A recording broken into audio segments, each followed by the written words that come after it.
The world that emerged from the ruins of the First World War was exhausted, fearful, and desperate for peace. Cities lay shattered, economies were broken, and millions of people carried the memory of trenches, hunger, and loss.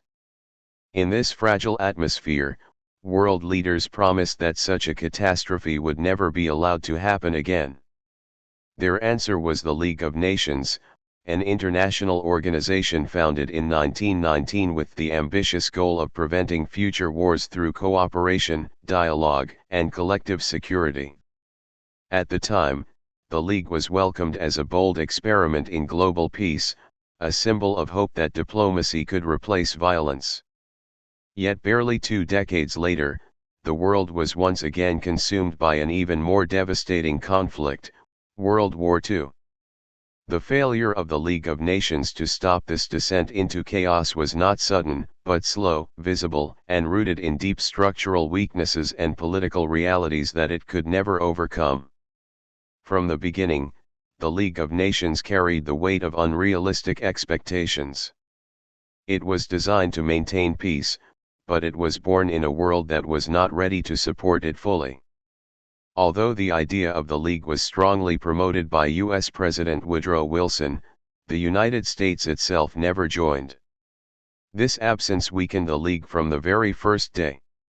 The United States was one of the most powerful nations economically and militarily, and without its participation, the League lacked authority and global influence. Other major powers noticed this weakness and began to doubt whether the League's decisions truly mattered. Peace cannot be enforced when the strongest voices choose to stay silent. Another serious problem was that the League of Nations had no military force of its own. It depended entirely on member countries to enforce its decisions. In theory, if one country acted aggressively, others would unite to stop it.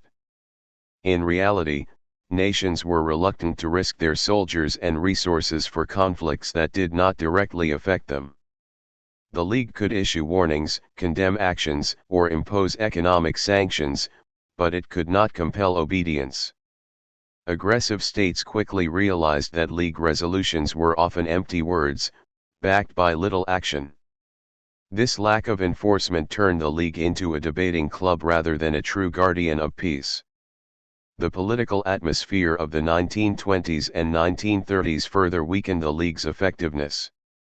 Europe was struggling to recover from war, and many countries were dealing with internal problems such as unemployment, political instability, and social unrest. When the Great Depression struck in 1929, the situation worsened dramatically.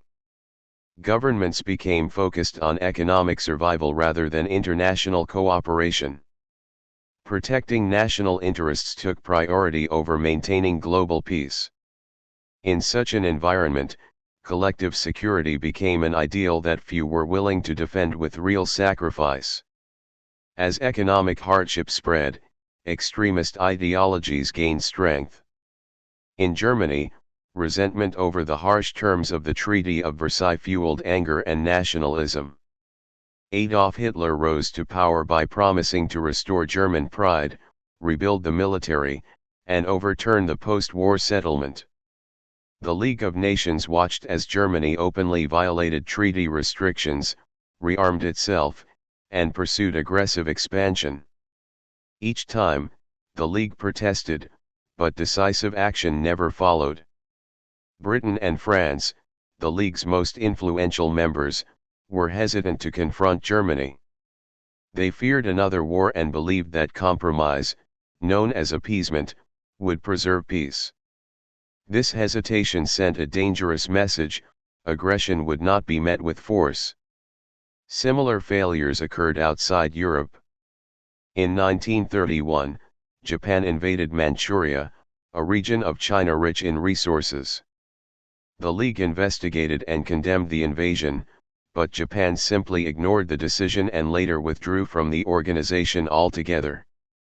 No military response followed.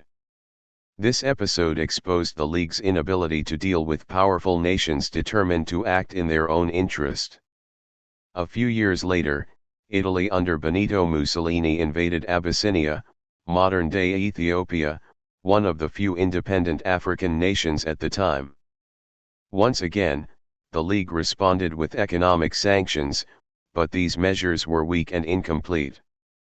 Crucially, they did not include oil, which Italy needed for its war effort. Britain and France, worried about pushing Mussolini toward an alliance with Hitler, chose caution over principle. Abyssinia fell, and the League's credibility collapsed further. Decision-making within the League was another major obstacle. Most decisions required unanimous agreement, meaning that a single country could block action. This system made swift responses nearly impossible and encouraged delay at moments when speed was essential. By the time agreements were reached, the situation on the ground had often changed. Aggressors moved faster than diplomats, and the League was always reacting instead of preventing. This slowness eroded confidence in the organization and encouraged countries to take matters into their own hands. Perhaps the most damaging issue was the lack of genuine commitment to the League's ideals. Many member states joined not because they truly believed in collective security, but because it served their temporary interests. When those interests changed, so did their loyalty. Britain and France, the League's leaders, were themselves weakened by war losses and economic difficulties. They were unwilling to confront aggressors forcefully, especially when their own populations strongly opposed another war. Smaller nations, seeing this reluctance, lost faith in the League's protection and began to seek security through alliances or military buildup instead. By the mid-1930s, the League of Nations had become largely irrelevant. Germany withdrew, Japan withdrew, and Italy turned away after criticism of its actions. The very countries that posed the greatest threat to peace no longer felt bound by the League's authority. When Germany remilitarized the Rhineland, annexed Austria, and demanded territory from Czechoslovakia, the League played almost no role in responding. These acts directly paved the way to World War II, yet the organization created to stop such developments stood powerless on the sidelines. In the end, the League of Nations failed not because the idea of peace was wrong, but because the world was unwilling to defend it. The absence of key powers, the lack of military strength, economic instability, slow decision-making, and the selfish interests of major nations combined to undermine its mission. The League was a lesson written in missed opportunities and warnings ignored. Its collapse showed that peace requires more than promises, it demands unity, sacrifice, and the courage to act against injustice. When World War II finally began in 1939, the League of Nations still existed on paper, but in reality, it had already failed the world it was meant to protect. In the early 1930s, Germany was a nation walking on broken ground.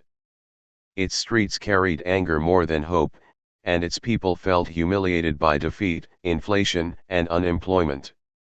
Democracy appeared weak, while extreme voices promised strength and certainty.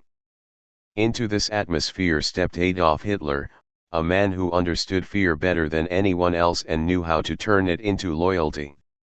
When he became Chancellor in 1933, the transformation of Germany was swift and ruthless. Political opponents disappeared, the press was silenced, and the state reshaped itself into a tool of absolute control. What followed was not merely a change in leadership, but a deliberate preparation for conflict that much of Europe failed to take seriously. Hitler's vision for Germany was built on expansion, power, and racial ideology. He rejected the idea that borders were fixed or that international agreements were binding. Germany, he argued, needed living space to survive, and that space lay to the east. Step by step, the country was rearmed in open defiance of post-war restrictions. Factories shifted from civilian production to weapons, the Air Force was rebuilt, and the army expanded rapidly. These actions were not hidden. They were public, loud, and symbolic. Yet across Europe, leaders responded with caution rather than resistance, hoping that Germany's ambitions would stop once its pride was restored. The first major test came in 1936, when German troops marched into the Rhineland, a region that was supposed to remain demilitarized. It was a calculated risk. Hitler later admitted that if France had responded with force, Germany would have been forced to retreat. But no response came. The silence that followed was more powerful than any speech. It convinced Hitler that his opponents were unwilling to act, and it encouraged him to push further. Each unchallenged move strengthened his position at home and weakened the fragile balance of peace abroad. Austria was next. In 1938, German forces crossed the border and declared union with Austria, an event presented as a peaceful reunification of German-speaking peoples. Crowds cheered, flags filled the streets, and the takeover was completed without a single shot fired. Once again, Europe watched but did nothing. The idea that shared language and culture justified expansion was accepted too easily, and the consequences were ignored. This pattern of reaction shock followed by acceptance became dangerously familiar. Later that year, attention turned to Czechoslovakia, a country with strong defenses and a significant German-speaking population in the Sudetenland. Hitler demanded control of the region, claiming that ethnic Germans were being mistreated. Instead of standing firm, Britain and France chose negotiation. The result was the Munich Agreement, which handed over the Sudetenland to Germany in exchange for a promise of no further territorial demands. The agreement was celebrated by some as a victory for peace, but it was, in reality, a turning point toward disaster. Czechoslovakia was weakened, Germany was strengthened, and the message was clear: threats worked. Within months, Germany broke its promise and occupied the rest of Czechoslovakia. This action removed any remaining doubt about Hitler's intentions. His goals were no longer limited to uniting Germans, they involved domination. At this stage, European leaders finally realized that war might be unavoidable. However, years of delay had already shifted the balance of power. Germany was now militarily stronger and strategically positioned, while its neighbors were divided and unprepared. Meanwhile, the German state tightened its grip on society. Propaganda glorified the nation, the army, and the leader, while enemies were blamed for every problem. Jews were systematically excluded from public life, stripped of rights, and portrayed as a threat to national unity. Violence increased, laws became harsher, and fear became a normal part of daily existence. These internal developments were largely ignored by foreign governments, who continued to treat Germany as a conventional power rather than a radical regime driven by ideology. As tensions rose, alliances began to shift. Germany signed agreements with Italy and later with Japan, forming a loose partnership based on shared hostility toward the existing world order. At the same time, a surprising pact was signed with the Soviet Union, promising neutrality between the two ideological enemies. This agreement shocked Europe and removed the risk of a two-front war for Germany. It was the final strategic piece needed to move forward with open aggression. That aggression came in September 1939, when German forces invaded Poland. The attack was sudden, fast, and overwhelming, using new military tactics that combined air power, tanks, and infantry in coordinated strikes. Poland's defenses collapsed within weeks. This time, Britain and France could no longer avoid confrontation. They declared war on Germany, marking the official beginning of World War II. Years of warnings, ignored signals, and failed compromises had finally led to the conflict everyone feared. Yet even as war was declared, the reality of the situation became clear. Germany had been allowed to grow too strong, too confident, and too prepared. The conflict that began in Poland was not an accident or a misunderstanding, it was the result of deliberate choices and repeated failures to confront danger early. Europe had mistaken patience for wisdom and negotiation for strength. By the time action was taken, the cost would be measured not in territory or treaties, but in millions of lives. When the war expanded beyond borders and oceans, it became clear that this conflict would not be limited to Europe or resolved quickly. What began as a struggle between neighboring states turned into a worldwide confrontation that reached factories, farms, colonies, and homes across continents. By the early 1940s, the fighting had spread in every direction, drawing new powers into its path and transforming World War II into the defining event of the 20th century. After the invasion of Poland, Europe entered a tense and uncertain phase. For months, there was little movement on the Western Front, creating an illusion of calm. That illusion shattered in 1940 when German forces launched a massive offensive through Western Europe. Countries that believed they were protected by geography or outdated defenses fell with shocking speed. The Netherlands and Belgium collapsed, and France, one of Europe's strongest military powers, was defeated in a matter of weeks. Paris was occupied, and a divided France emerged, symbolizing how quickly the balance of power had shifted. The speed of these victories stunned the world and left Britain isolated. Across the English Channel, Britain prepared for survival. With much of Europe under enemy control, the country faced the threat of invasion and relentless air attacks. Night after night, cities were bombed, civilians were killed, and entire neighborhoods were reduced to rubble. Yet Britain did not surrender. Its resistance marked a psychological turning point, proving that the enemy could be challenged and that the war was far from decided. This endurance kept the conflict alive at a time when defeat seemed possible. While Europe burned, the war was already spreading in another direction. In Asia, long-standing tensions erupted into open warfare. Japan, driven by the desire for resources and dominance, expanded aggressively across the region. Its military campaigns reached deep into Southeast Asia and the Pacific, targeting territories controlled by Western powers. These moves were calculated, rapid, and brutal, designed to secure control before opponents could respond effectively. The moment that truly globalized the war came with a sudden attack in December 1941.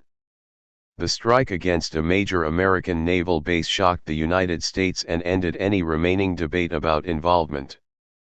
Overnight, a nation that had tried to remain distant from the fighting was fully drawn in. The entry of the United States changed the nature of the war.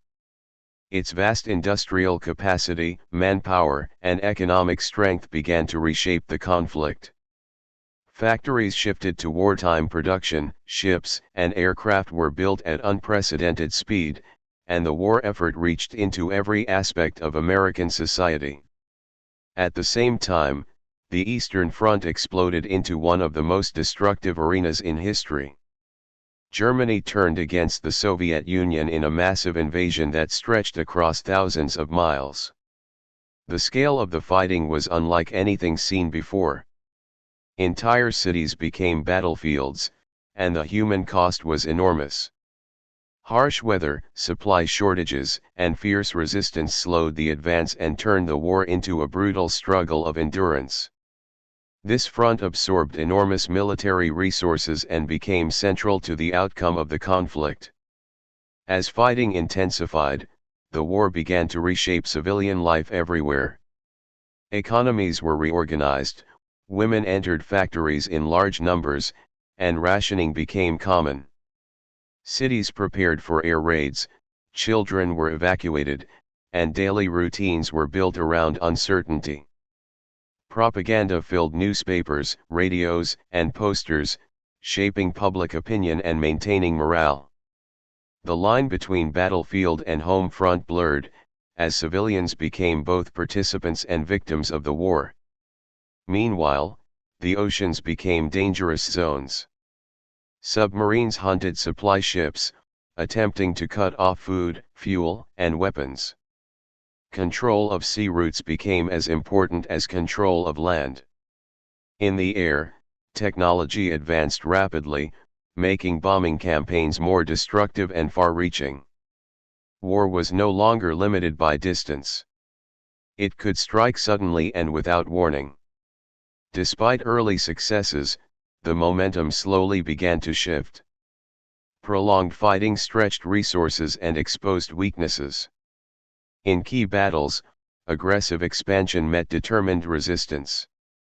Losses mounted, and the idea of quick victory faded. Cooperation among opposing powers increased, as shared goals overcame political differences. Coordination between armies, navies, and air forces improved, laying the groundwork for counteroffensives. By the mid-war years, it was clear that the conflict was no longer just about territory or power. It had become a struggle over the future shape of the world. Ideologies clashed, and the outcomes would determine which systems would dominate global politics. The war also exposed the extreme consequences of modern industrial conflict, where entire populations were mobilized and destruction reached unprecedented levels. As nations fought on multiple fronts, planning shifted toward long-term victory rather than short-term gains. Strategies became global, linking actions in Europe, Asia, Africa, and the oceans into a single interconnected struggle. Decisions made in one region affected outcomes in another. The war had become a vast network of battles, resources, and alliances, impossible to contain or simplify. By the final phase of the war, the question was no longer whether the conflict would end, but how much destruction it would leave behind. Years of fighting had drained nations of resources, shattered cities, and pushed societies to their limits. The balance that once favored rapid conquest had shifted into a long and exhausting struggle where survival depended on endurance, coordination, and the ability to adapt. Across continents, signs of collapse and victory appeared at the same time, marking the beginning of the war's closing chapter. In Europe, pressure mounted from multiple directions. The fighting in the east intensified as German forces faced relentless counterattacks. Territory gained at enormous cost was slowly lost, and supply lines weakened under constant strain. Entire divisions were destroyed, and the human cost reached staggering levels. The advance that had once seemed unstoppable now moved backward through ruined towns and frozen fields. This reversal was not sudden but relentless, driven by overwhelming manpower and determination. At the same time, preparations were underway in the West for a decisive strike. After years of planning, coordination, and deception, Allied forces launched a massive landing on the coast of occupied Europe. It was one of the most complex military operations ever attempted. Thousands of ships crossed the sea, aircraft filled the skies, and soldiers stormed heavily defended beaches. The success of this operation opened a new front and marked the beginning of the end for German control in Western Europe. From that point onward, the collapse accelerated. Cities were liberated one by one, and occupying forces retreated under constant pressure. Civilian populations emerged from years of fear, often finding their homes destroyed and their communities broken. As armies advanced, evidence of systematic brutality came to light. Camps, prisons, and mass graves revealed crimes on a scale that shocked even hardened soldiers. The war was no longer just a contest between armies, it became a moral reckoning. By 1945, the fighting reached the heart of Germany. The final battles were fierce and chaotic, fought street by street amid ruins. Leadership collapsed, communication broke down, and resistance became fragmented. Eventually, the inevitable occurred. Germany surrendered, bringing the war in Europe to an end. Celebrations erupted across liberated nations, but the joy was mixed with grief. The cost of victory was measured in lives lost, cities destroyed, and trauma that would last for generations. Yet the war was not over. In the Pacific, fighting continued with equal intensity. Island by island, Allied forces advanced toward Japan, facing determined resistance and harsh conditions. Battles were brutal, and casualties were high on all sides. As the fighting drew closer to the Japanese mainland, leaders faced a difficult decision. Ending the war quickly became a priority to prevent even greater loss of life. The conflict ended abruptly in August 1945. Japan surrendered, bringing World War II to a close. The silence that followed marked the end of 6 years of global destruction. What remained was a world fundamentally changed, struggling to understand the scale of what had happened and uncertain about what would come next. In the aftermath, attention turned to accountability and reconstruction. Trials were held to prosecute those responsible for planning and carrying out war crimes. These proceedings established an important principle: individuals, not just states, could be held responsible for actions taken during war. At the same time, nations faced the challenge of rebuilding economies, restoring infrastructure, and caring for displaced populations. Entire regions lay in ruins, and millions were homeless. The political map of the world was also transformed. Old powers were weakened, and new ones emerged with unprecedented influence. Ideological differences that had been temporarily set aside during the war resurfaced, creating new tensions. The cooperation that had defeated a common enemy quickly gave way to rivalry and suspicion. The foundations of a divided global order were laid almost immediately. To prevent future catastrophes, a new international organization was created with broader membership and stronger commitments. Its goal was to provide a platform for dialogue, cooperation, and collective action. While optimism existed, memories of past failures remained strong. The challenge was clear: peace could not survive without genuine cooperation and shared responsibility. Beyond politics and borders, the war reshaped societies in lasting ways. The role of women changed permanently as their contributions during the war challenged traditional boundaries. Technological advancements accelerated, influencing medicine, communication, and industry. At the same time, the psychological impact of the war left deep scars. Survivors carried memories of loss, displacement, and fear long after the fighting ended. Colonial systems also began to unravel. Many regions that had contributed resources and soldiers demanded independence and self-rule. The war weakened imperial control and strengthened movements for freedom across Asia and Africa. The conflict, fought largely by empires, ultimately hastened their decline. World War II ended not with a sense of closure, but with a realization. The scale of destruction proved that modern warfare threatens civilization itself.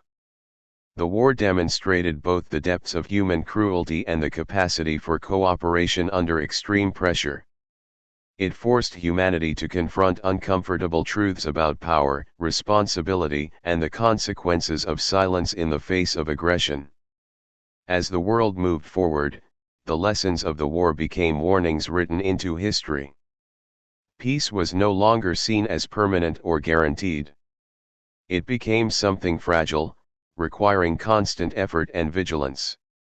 The war reshaped the modern world, not just through borders and governments, but through ideas about justice, security, and human rights.